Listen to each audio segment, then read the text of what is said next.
आज के इस वीडियो में मैं आपको BPCT 172 का इम्पोर्टेंट क्वेश्चन आंसर दिखाऊंगी बताऊंगी।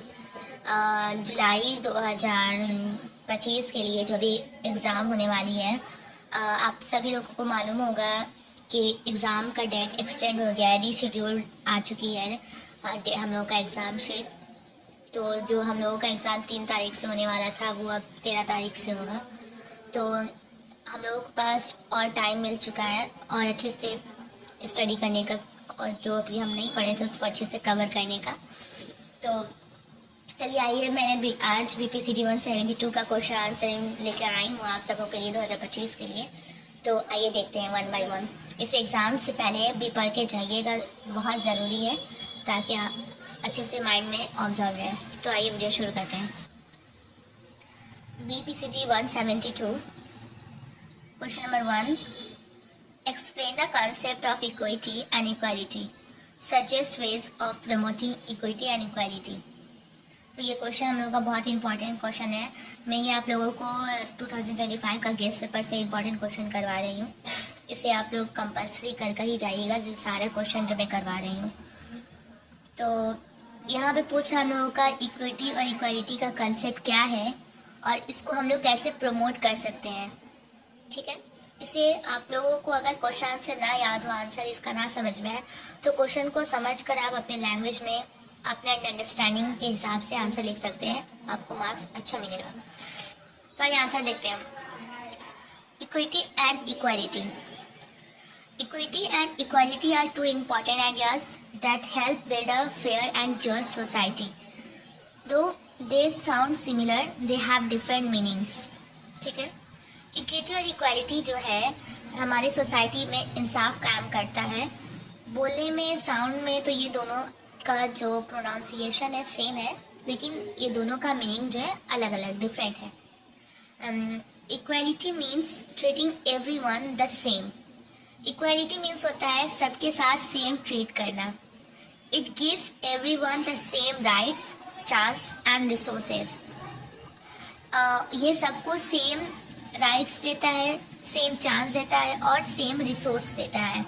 For example, if a school gives all student the same book, that is equality, but not every student learns in the same way और comes from the same background. Example के तौर पर कि सारे बच्चों को सेम बुक दिया जाता है, चाहे वो कोई सी बैकग्राउंड से आए, कैसे है उनका माइंड है, शार्प है या फिर थोड़ा ब्रॉड है, कैसे भी हो, उनको सेम ही बुक दिया जाता है। सभी के साथ सेम क्वालिटी की जाती है, ड्रेस, बुक, सब कुछ जो दिया जाता है सेम दिया जाता है, कोई डिफरेंस नहीं रखा जाता। तो इसको हम लोग इक्वालिटी कहते हैं। तो चलिए अब हम लोग इक्विटी को समझ लेते हैं। Equity means giving people what they need to be successful. It understands that some people may need more help because of poverty, disability, gender or other issues. एक ही लाइन से समझ में आ गया है कि इक्विटी क्या है। इक्विटी मतलब होता है कि वो पीपल को देना जो असल में उसको ज़रूरत है। मतलब सबको बराबर देना ये इक्विटी नहीं है, इक्वालिटी है।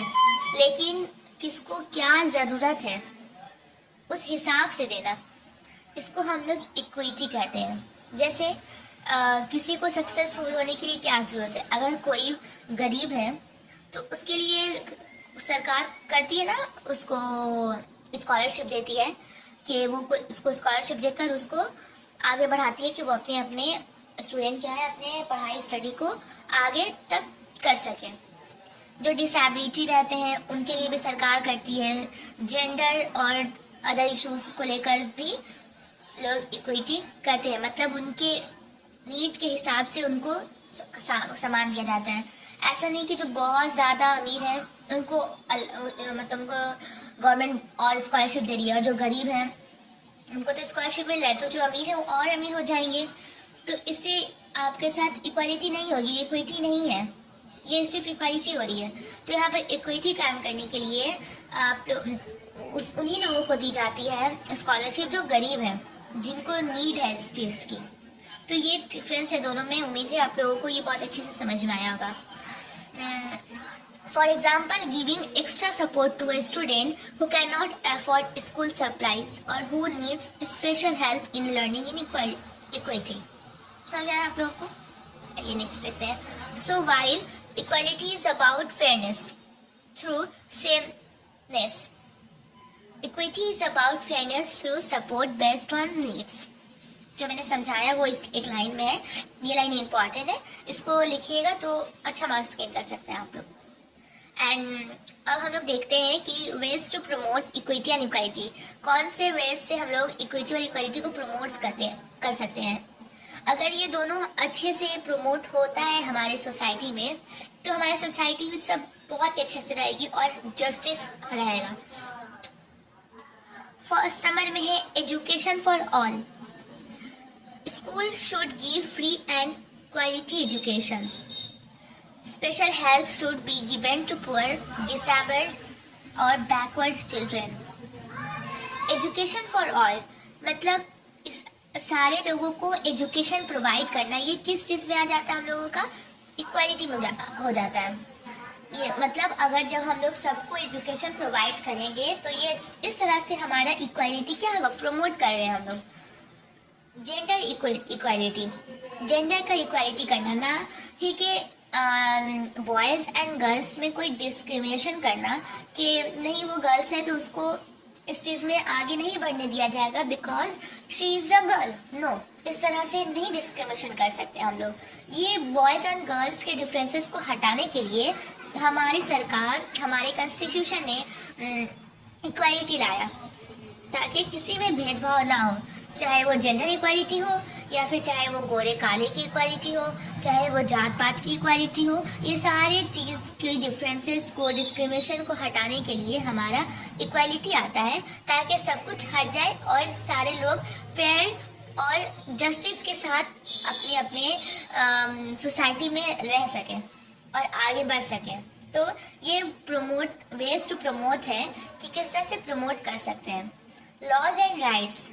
The government should make and follow laws that protect everyone's right and treat all equally. तो गवर्नमेंट को क्या चाहिए कि वो फॉलो करे लॉज, प्रोटेक्ट एवरीवन राइट्स. मतलब वो सारे पीपल के राइट्स को प्रोटेक्ट करे और सबके साथ इक्वली ट्रीट करे, है ना. तो इस तरह से हम लोग इक्विटी और इक्वालिटी को बचा सकते हैं, प्रमोट कर सकते हैं. एंड 4 नंबर में अवेयरनेस कैंपेन. हम लोगों को इसके बारे में कि इक्विटी क्या होती है, इक्वालिटी क्या होती है, इसको प्रमोट कैसे कर सकते हैं एंड इसको प्रमोट करने से, इस पर काम करने से हम लोगों को कितना फ़ायदा होगा. हमारे सोसाइटी में जस्टिस होगी, फेयर होगी, सारे लोग सुकून से रहेंगे, किसी के साथ नाइंसाफ़ी नहीं होगी, ना ही कोई बहुत ज़्यादा आगे बढ़ जाएगा, ना ही कोई बहुत ज़्यादा पीछे रह जाएगा. सारे लोग बराबर एक साथ चलेंगे. तो ये सब बताने के लिए हम लोग अवेयरनेस कैंपेन चला सकते हैं स्कूल में, मॉल में, रास्ते पर, पार्क में. ये सब के बारे में कैंपेन चलाकर लोगों को अवेयर कर सकते हैं. एजुकेशन के ज़रिए भी स्टूडेंट को अवेयर किया जा सकता है. एंड 5 नंबर में है support programmes.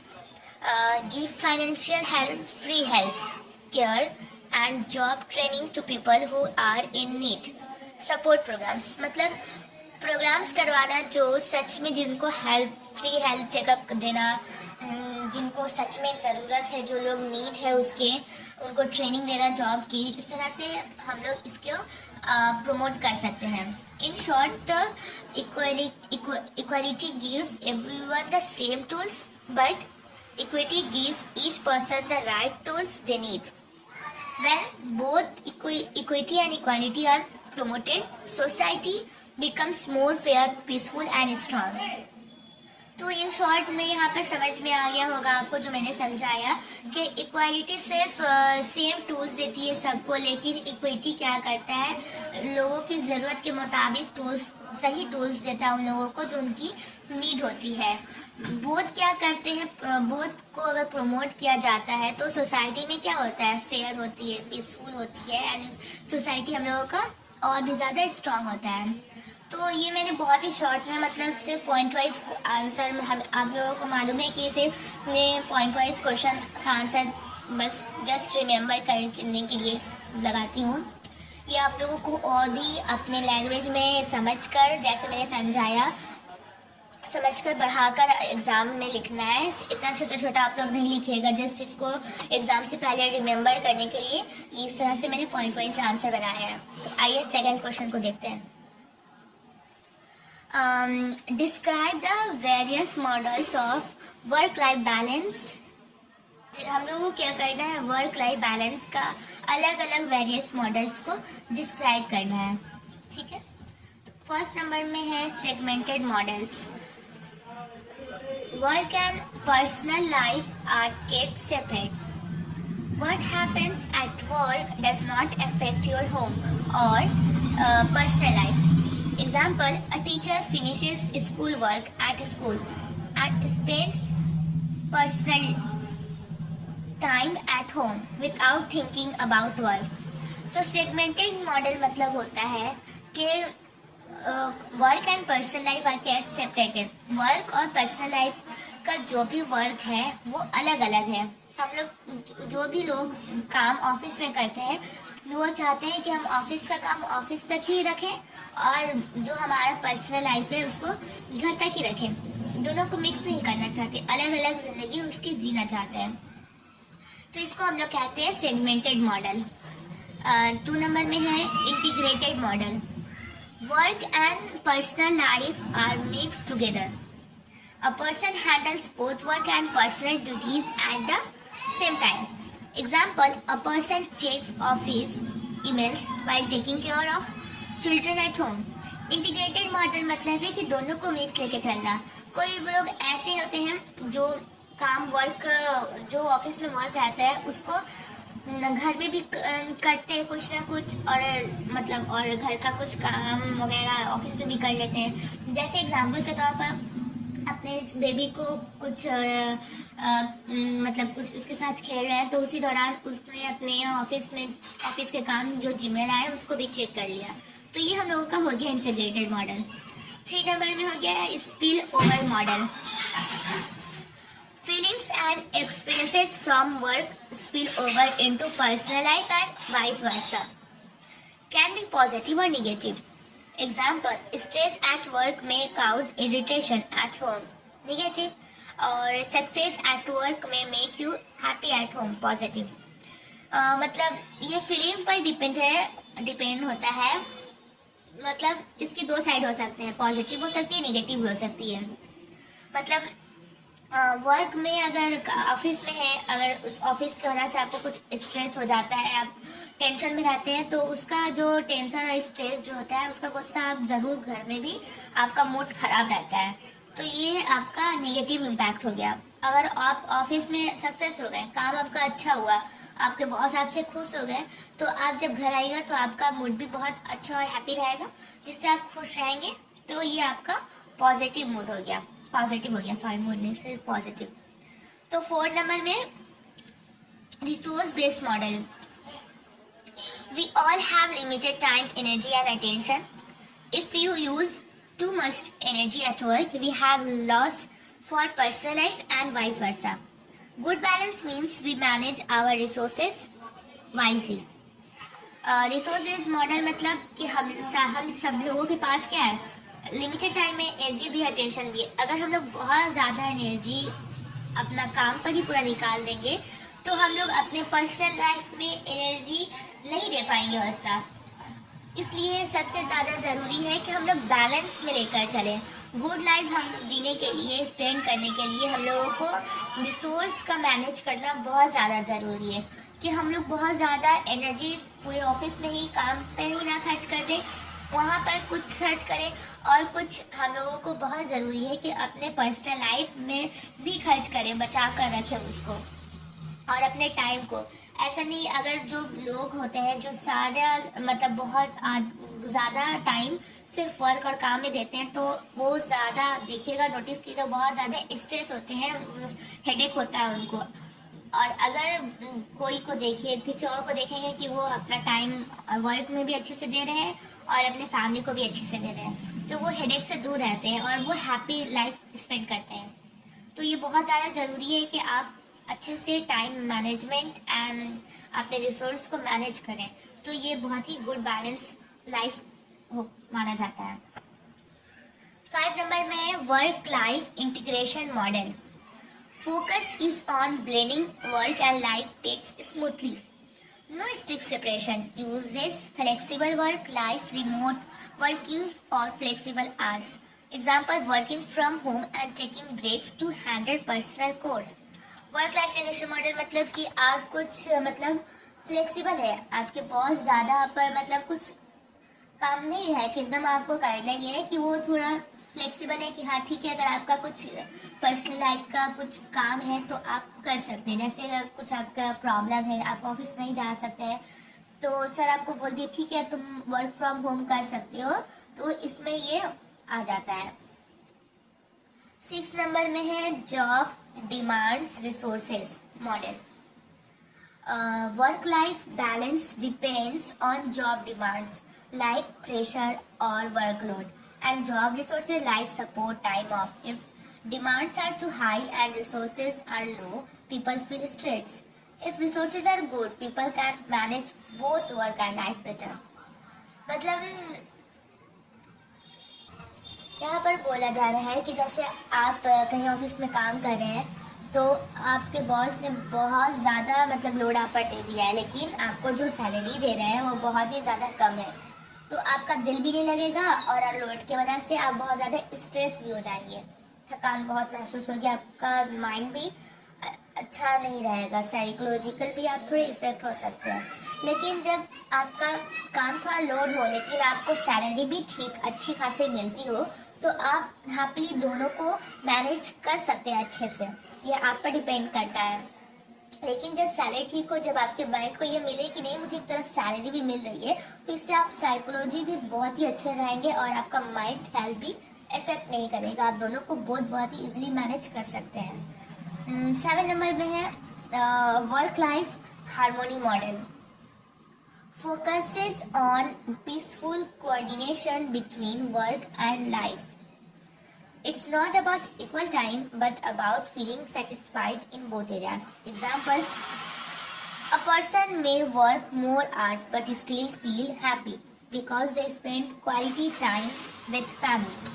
Work life harmony model मतलब है कि ये कोऑर्डिनेट करके चलता है, कोई जो भी इंसान होते हैं ये कोऑर्डिनेट करके चलते हैं, पीस पर भी फोकस करते हैं और काम पर भी फोकस करते हैं, अपने पर्सनल लाइफ पर भी फोकस करते हैं, वो टाइम निकाल लेते हैं। अगर उनको वर्क में कुछ ज़्यादा टाइम लग रहा है लेकिन वो तब भी खुश होकर काम करते हैं, क्यों खुश होकर काम करते हैं कि उन्हें सुकून में रहते हैं कि उन्होंने जो बहुत ही क्वालिटी टाइम जो अपने फैमिली के साथ स्पेंड की है वो वही सोच कर वो खुश रहते हैं।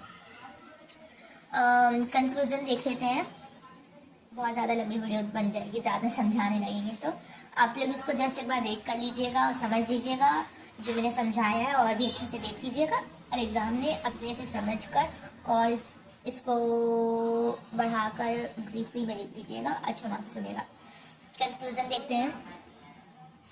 Different models explain how people manage their work and personal life. There is no one perfect model, different people use different ways. Okay, good work life balance means less stress, more satisfaction and better mental health. Yes, तो मैंने जो समझाया वही है कि अलग अलग models अलग अलग बताते हैं लाइफ के बारे में, कैसे वर्क लाइफ बैलेंस को बैलेंस किया जा सकता है, सबका अलग अलग तरीका है, अलग अलग मॉडल को अपनाते हैं।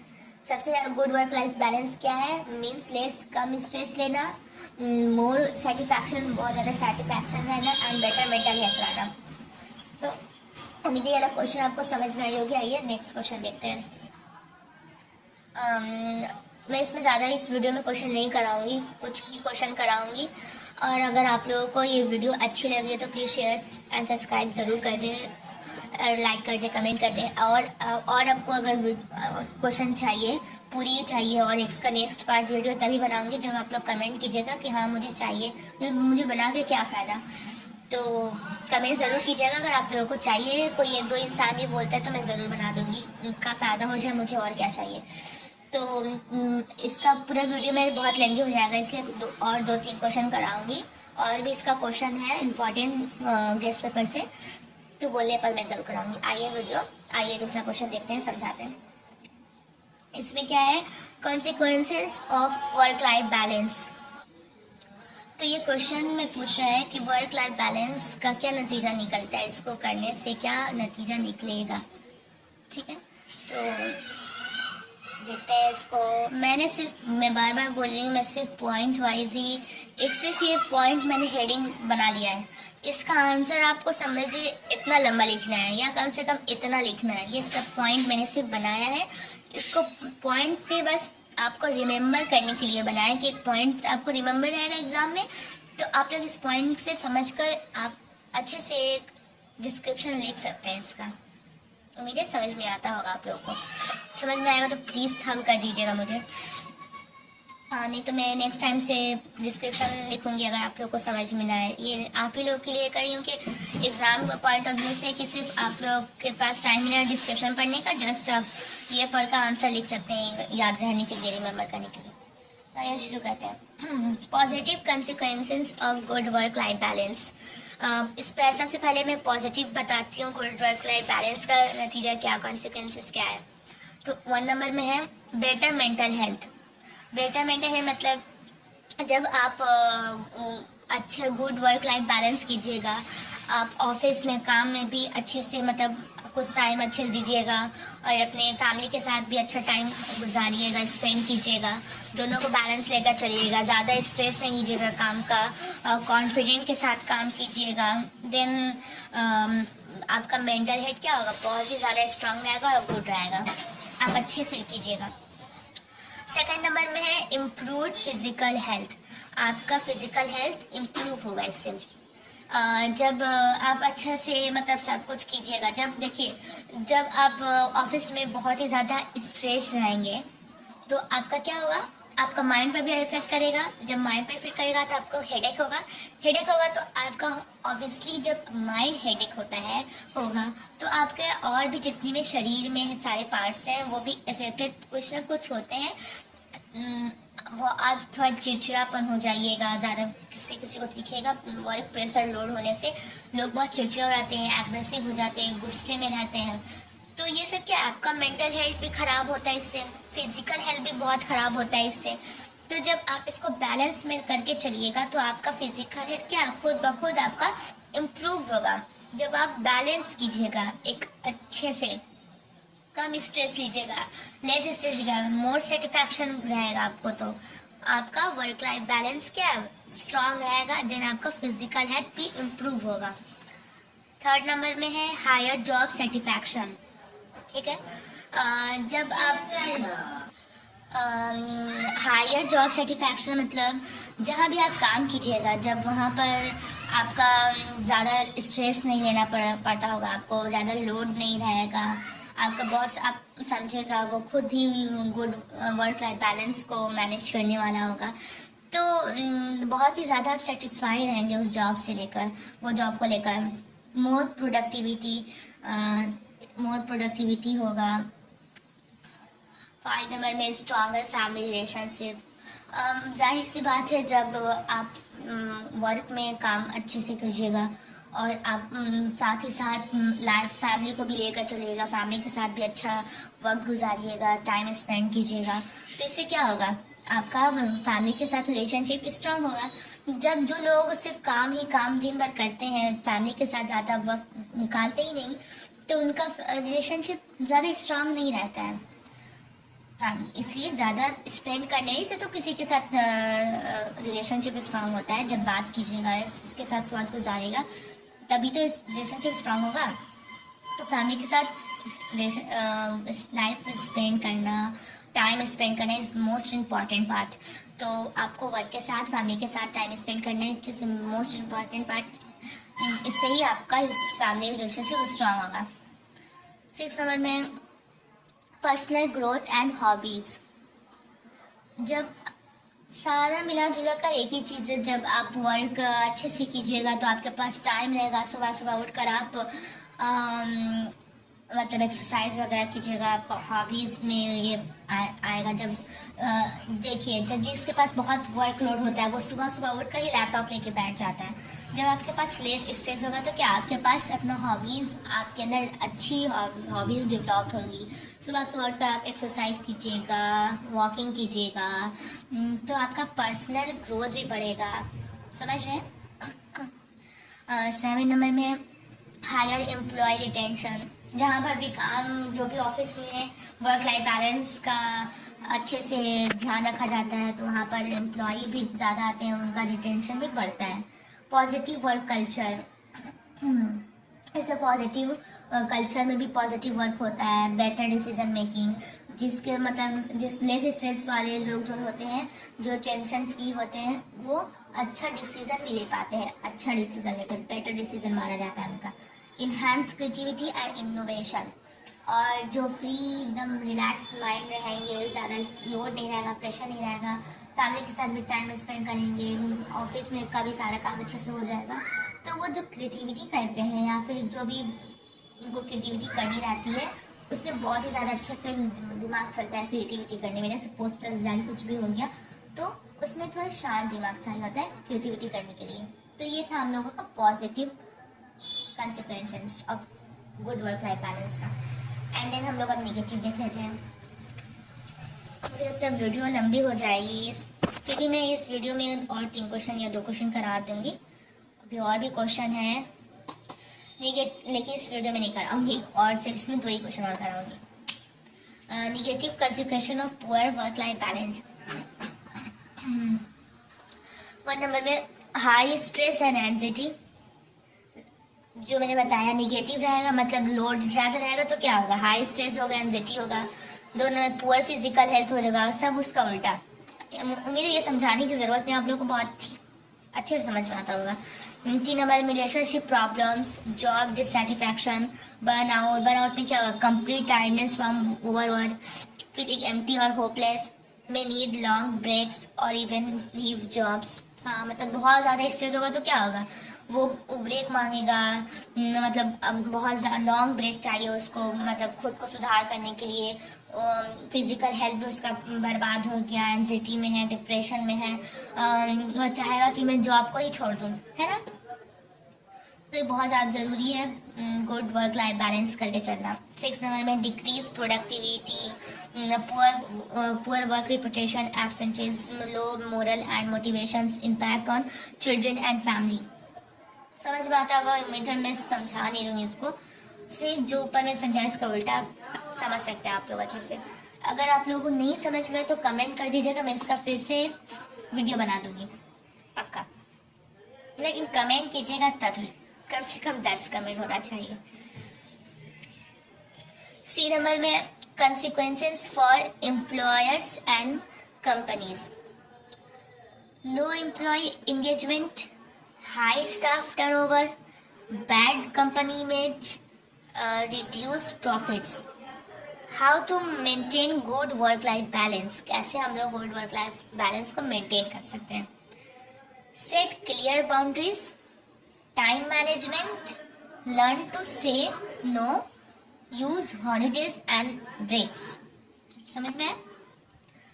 5 नंबर में talk to family and employer. Ask for flexible hours, take care of health, follow a hobby. वही मैंने जो समझाया, फैमिली और एम्प्लॉयर के साथ टाइम स्पेंड करना, बात करना, फ्लेक्सिबल रहना, मतलब जो भी काम करे उसको फ्लेक्सिबल, कभी वर्क फ्रॉम होम कर लिया, कभी छुट्टी ले लिया, मतलब टेक केयर हेल्थ का, अपना टेक केयर करना, हॉबी को फॉलो करना। Conclusion, work-life balance is very important for both employers and employee. A good balance brings happiness, success and health. A bad balance brings stress, failure and poor health. We must expect both work and personal life to live a meaningful and peaceful life. कितनी अच्छे से यहाँ पे समझ में आ गया होगा आपको कंक्लूजन पढ़ के। तो आइए नेक्स्ट क्वेश्चन में देख लेती हूँ। Explain the concept of aggression and violence. Discuss the factors that determine aggression and violence. Aggression और वायलेंस का कंसेप्ट बताना है क्या है और उसका फैक्टर बताना है, ठीक है। आइए जल्दी जल्दी हम लोग देखते हैं इसको, बहुत लंबा वीडियो हो जाएगा। Aggression means any behaviour that is mean to harm और हर्ट अदर, either फिजिकली और मेंटली। एग्रेशन मीन्स होता है कोई भी बिहेवियर से आपका किसी को भी हर्ट करना, हार्म पहुंचाना उसको, चाहे वो फिजिकली हो या फिर चाहे वो मेंटली हो। जिस तरह से लोग किसी को हार्म पहुंचाते हैं फिजिकली, मतलब क्या, उसको मार पीट करना, चोट पहुंचा देना, कहीं खरोच लगा देना। और मेंटली मतलब उसको टॉर्चर करना, बोलते रहना, मेंटली एकदम ब्लैकमेल करते करते उसको पूरा मेंटली क्या करना, डिप्रेस्ड कर देना। तो ये होता है एग्रेशन का डिफिनेशन। इट कैन भी क्या हो सकता है, ये फिजिकली हो सकता है, हिटिंग, पुशिंग, वर्बल हो सकता है, शाउटिंग, इमोशनल हो सकता है, psychological, threatening and bullying. Important point क्या है इसका, aggression is intentional, it is done on purpose not by mistake, ठीक है। एग्रेशन मीन्स क्या होता है, ये पहले से रहता है कि ये होगा, मतलब मिस्टेक्स नहीं होता है एग्रेशन, पहले से लोग कंफर्म करके रखते हैं कि इसको हमको चोट पहुंचाना है, ये कोई मकसद से होता है, ठीक है। Example, if a student pushes another to hurt him that is aggression. अगर कोई स्टूडेंट दूसरे को हर्ट करने के लिए उसे पुश करता है, गिरा देता है, तो ये क्या है, एग्रेशन है। What is violence? Violence is extreme form of aggression. मतलब एग्रेशन क्या है, सॉरी वायलेंस क्या है, एग्रेशन का एग्रेशन से भी बड़ा फॉर्म है, ठीक है। It involves severe physical harm, injury और even death. All violence is aggression but not all aggression becomes violence. Example, murder, domestic violence, drugs etcetera. मतलब एग्रेशन क्या होता है, मतलब तो वो छोटे लेवल पर होता है, मतलब किसी को डरा देना, धमका देना या कहीं क्रोच लगा देना, मार देना, एकदम आचक, थोड़ा झगड़ा झमेला मोहल्ला में कर लेना, ये सब एग्रेशन में आता है। लेकिन वायलेंस में क्या होता है, उसका बड़ा फॉर्म है, किसी को जान से ही मार देना, किसी को डोमेस्टिक वायलेंस करना, ये सब वायलेंस है। मतलब किसी को चोट पहुंचा देना, बहुत बड़ा बड़ा क्राइम कर देना, ये सब वायलेंस में आता है। ऑल वायलेंस क्या होता है, एग्रेशन होता है, मतलब जितना भी वायलेंस होगा वो तो एग्रेशन में आएगा ही, क्योंकि एग्रेशन छोटा पार्ट है। लेकिन हर एग्रेशन वायलेंस नहीं हो सकता, क्योंकि ये हर एग्रेशन क्या वो छोटा है, किसी को एक तमाचा लगा देना ये वायलेंस नहीं हो सकता, क्योंकि एक तमाचा आप लगा रहे हैं, उसको जान से नहीं मार रहे हैं, तो हर वायलेंस आपका एग्रेशन नहीं हो सकता है। आइए देख लेते हैं types of aggression. Hostile aggression, main गोल इसका क्या है, टू हर्ट समवन। मतलब हॉस्टाइल एग्रेशन मतलब किसी को हर्ट करना, सिर्फ उसको हर्ट करना मेन एग्रेशन है, किसी को टारगेट करके, किसी भी इंसान को, व्यक्ति को टारगेट करके उसको हर्ट करना। Second number instrumental aggression, main goal क्या है, to achieve something, hurt is just a way, मतलब किसी को कोई चीज पाने के लिए किसी को हर्ट करना, ठीक है।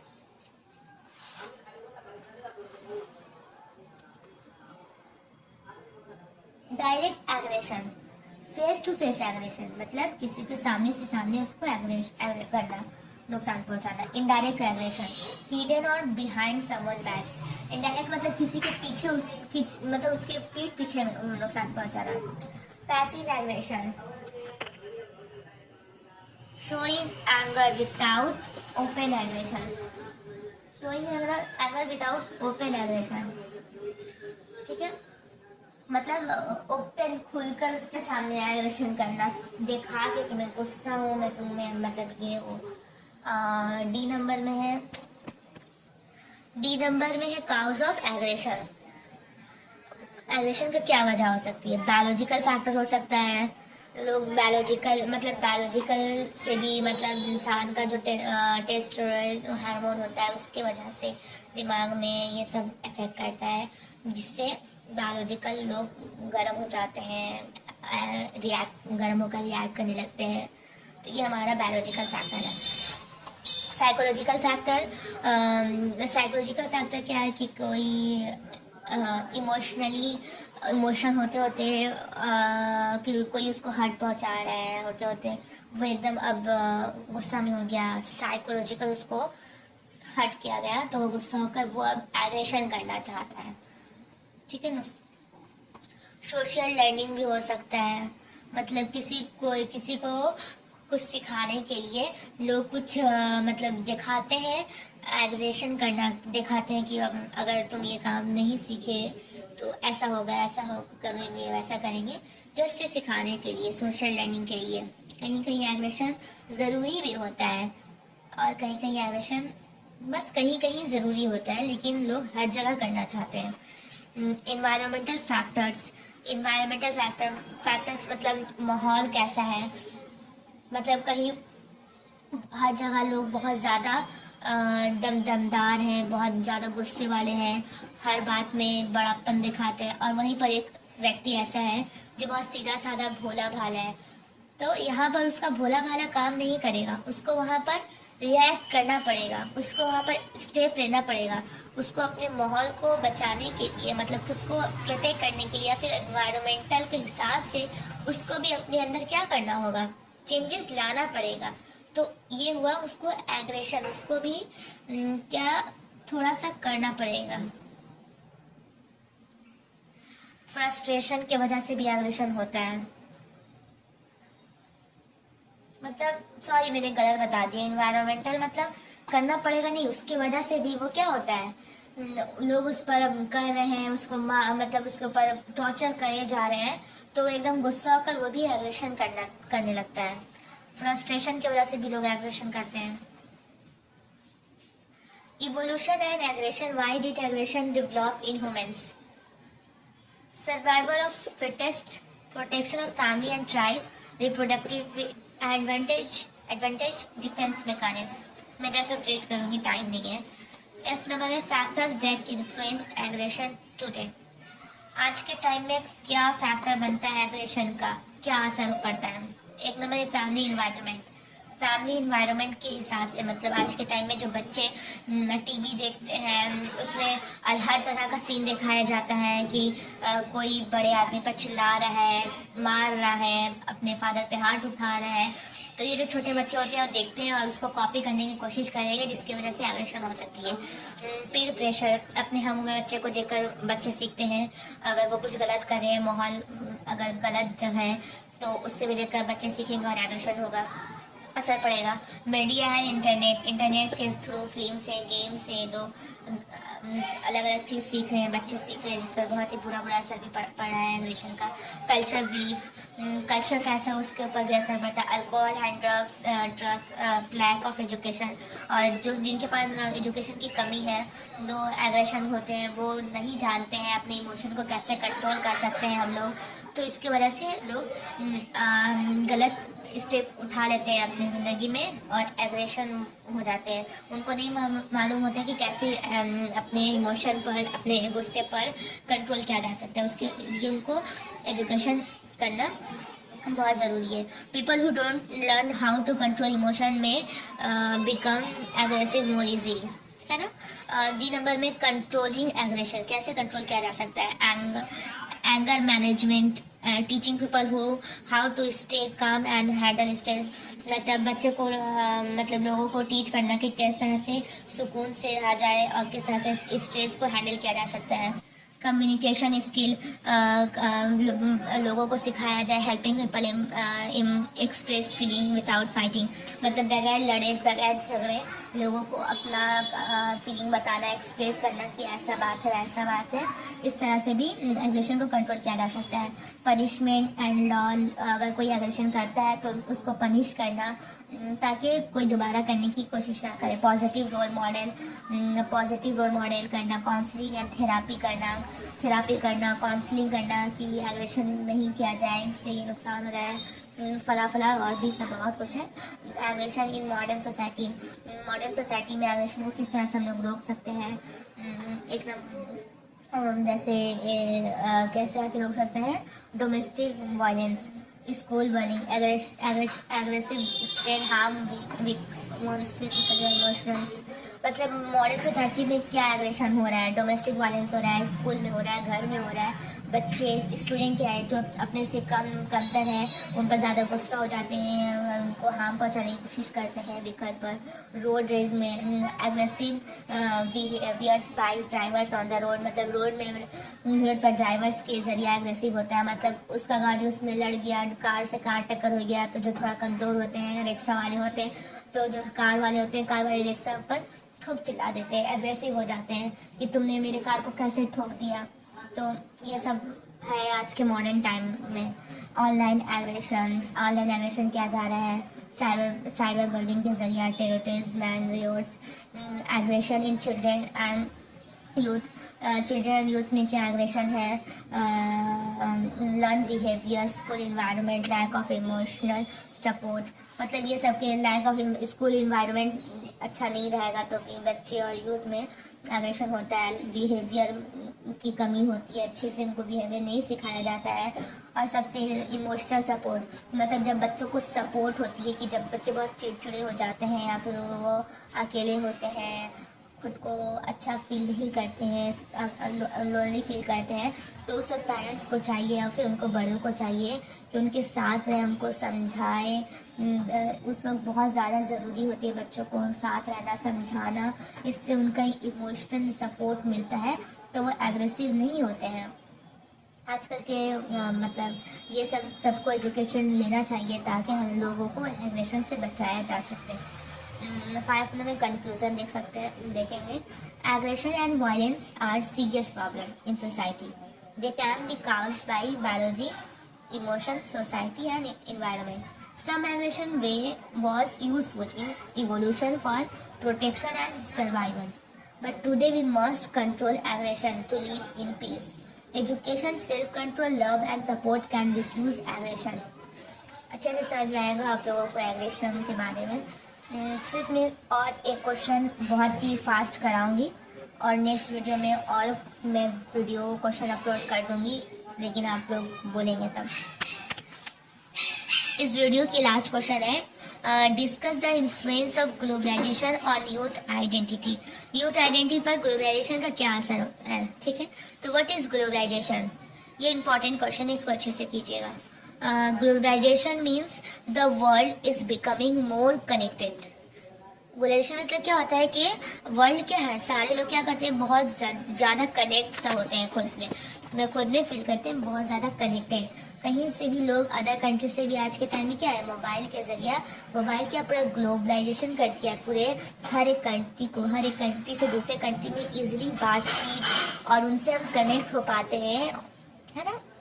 आगे पढ़ते हैं। Countries share goods, ideas, culture, technology and people. Country क्या होती है, अपना सामान, गुड्स करती है, आइडिया को शेयर करती है, कल्चर शेयर करती है, टेक्नोलॉजी को शेयर करती है, पीपल को भी शेयर करती है। We can see and learn things from other parts of the world quickly through internet, media, business etcetera.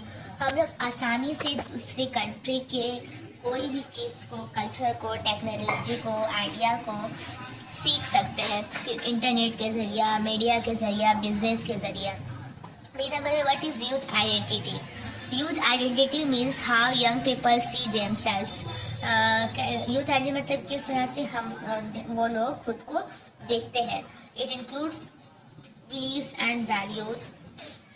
क्या लैंग्वेज एंड कल्चर, क्या लैंग्वेज है उनका, क्या कल्चर है उनका, स्टाइल क्या है, फैशन कैसा करते हैं, हॉबीज क्या है, करियर, गुड्स एंड ड्रीम्स, उनका करियर क्या है, ड्रीम क्या है, ये सब को मिलाकर हम लोग एक यूथ आइडेंटिटी बनाते हैं।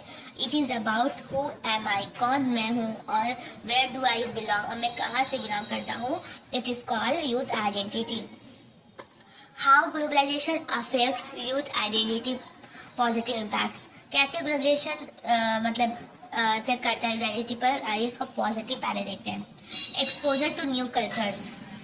क्या करते हैं जब हम लोग न्यू कल्चर, हर जगह के कल्चर को सीखते हैं। जैसे कि कोलकाता का कल्चर अलग है तो दिल्ली का कल्चर अलग है, यूपी का कल्चर अलग है। यहाँ पर सब समझ लो कोलकाता में लोग 1, 3, 4 बजे तक जागते रहते हैं, रात तक। उनका सुबह में सोते हैं 12 बजे, 11, 12, 1 बजे सोकर उठते हैं सुबह में। एंड उनका बंगाली लोगों का ड्रेसअप पहनने का अलग है, उनका डांस का तरीका अलग है। इसी तरह से जयपुर का अलग है अपना कल्चर।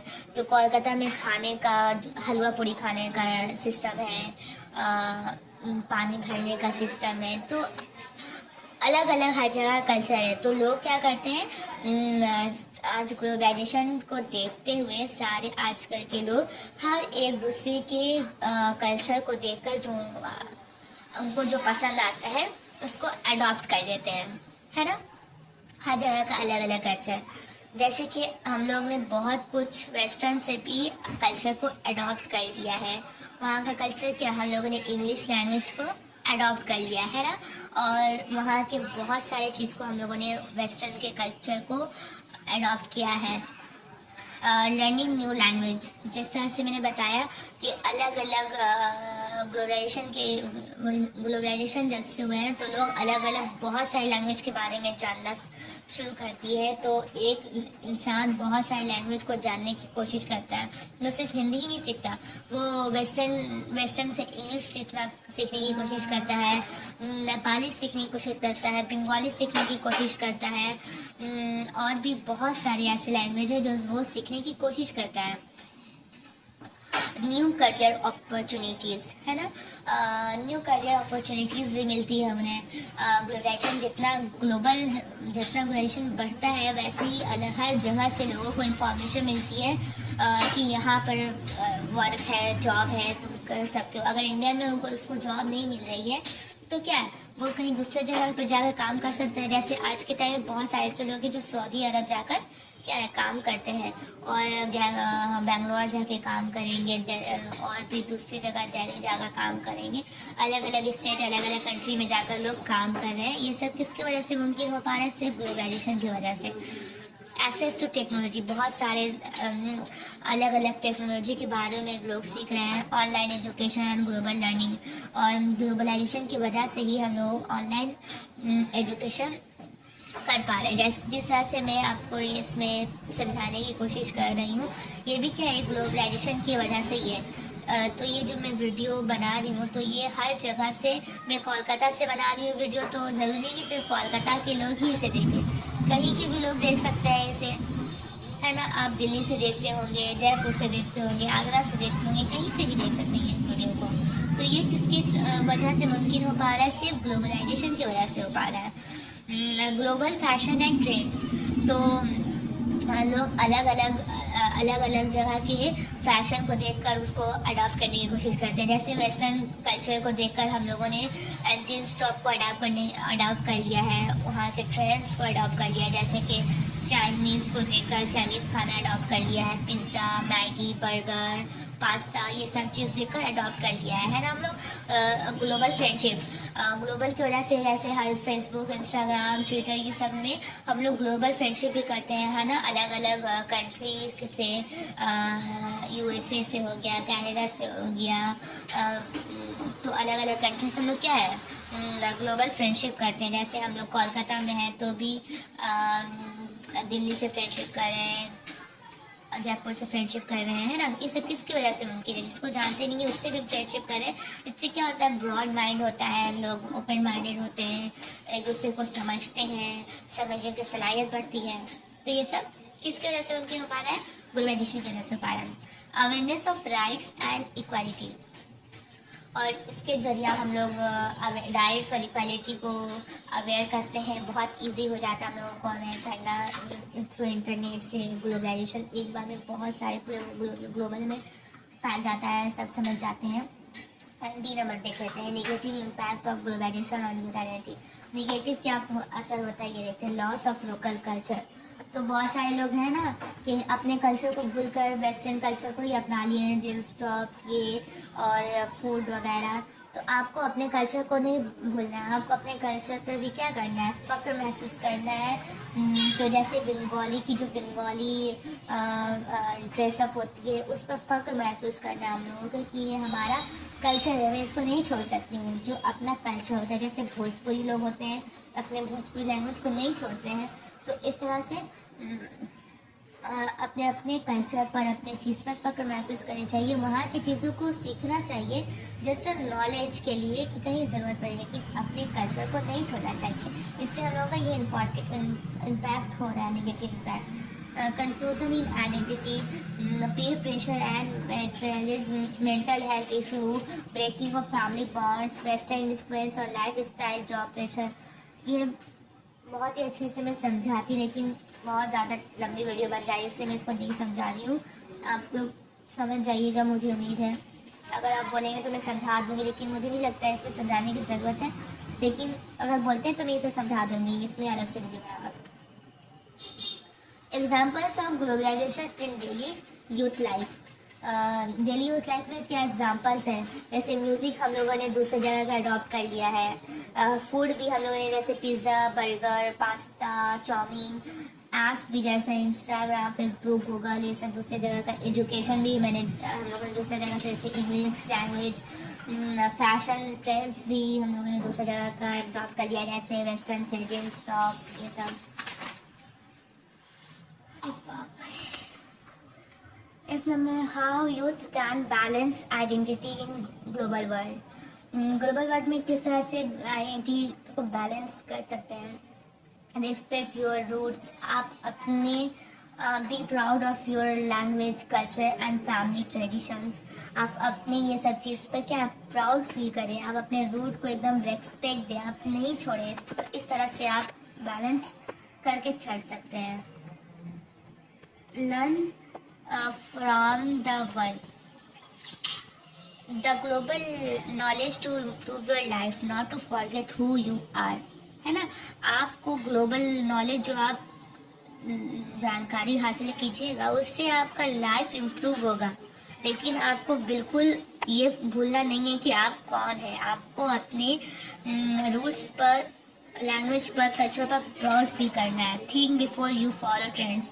आप जो भी ट्रेंड्स को आप फॉलो करते हैं उस पर आपको सोचना है पहले, कि जैसे बहुत सारे ऐसे होते हैं ना कल्चर फैमिली के, वो नहीं चाहते हैं कि आप जीन्स टॉप पहने कोई लड़की उसके घर में।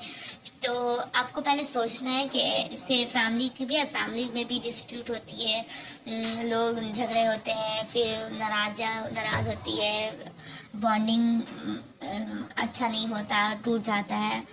तो आपको ये सब सोच के ही आपको स्टेप लेना है। Stay close to family, use social media wisely, बहुत ही वाइजली से आपको सोशल मीडिया यूज़ करना है। कोई भी गलत कदम नहीं उठाना है, जो हर चीज़ सोच समझ कर करना है आपको। बी अ ग्लोबल इंडियन बन के रहना आपको। Role of media in globalization and youth identity. TV shows and films, मतलब रोल क्या है? TV shows, film, social media, advertisement, online influence. Role of education in shaping good identity, teaching cultural values, promoting respect for all culture, supporting creativity. Conclusion देख लेते हैं। Globalization changes youth identity by giving new ideas, style and dreams. It has both good and bad sides. Youth must learn to balance modern life with Indian values. Globalization should make youth strong, not confused. A smart youth is one who is global in knowledge but rooted in culture. ये उम्मीद है आप लोगों को अच्छे से समझ में आएगा। मैं ये वाला क्वेश्चन बहुत जल्दी बताई, मैं बहुत ज़्यादा थक गई हूँ समझाते बहुत देर से वीडियो बना रही हूँ, समझा रही हूँ आप लोगों को। उम्मीद है आप लोगों को सारा क्वेश्चन समझ में आया होगा। ये सिर्फ 5 ही क्वेश्चन था मेरे ख्याल से, इसका और भी क्वेश्चन है, एग्जाम इम्पॉर्टेंट क्वेश्चन पे पूरा बुक कवर नहीं हुआ है। पूरा बुक से नहीं, तो नहीं, सिर्फ सैम्पल पेपर से इम्पॉर्टेंट क्वेश्चन ही करा रही हूँ। ये सिर्फ अभी 5 ही था, और भी है इसका। अगर आप लोगों को चाहिए तो प्लीज़ मैं कमेंट करके बता दीजिएगा, मैं बहुत जल्द वो भी वीडियो बना दूंगी। अगर आप लोगों को इस तरह से नहीं समझना है, आप लोगों का बहुत ज़्यादा टाइम में ले रही हूँ, तो आप लोग सिर्फ ये भी कमेंट करके बता दें, नहीं मुझे ऐसे नहीं समझना है दी, सिर्फ आप क्वेश्चन बता दीजिए कि क्या इम्पोर्टेंट है, तो वो भी मैं बता सकती हूँ। मैं क्यों समझाने जाऊँ, आप ही लोग के लिए बता रही हूँ। सिर्फ मैं सिर्फ क्वेश्चन ही उतार के बता दूंगी। जो भी आपको बेटर लगे वो प्लीज़ कमेंट करके बताइए, मैं वैसे वीडियो बनाकर पोस्ट कर दूंगी। Thank you. शेयर सब्सक्राइब करना ना भूलें प्लीज़। Thank you again.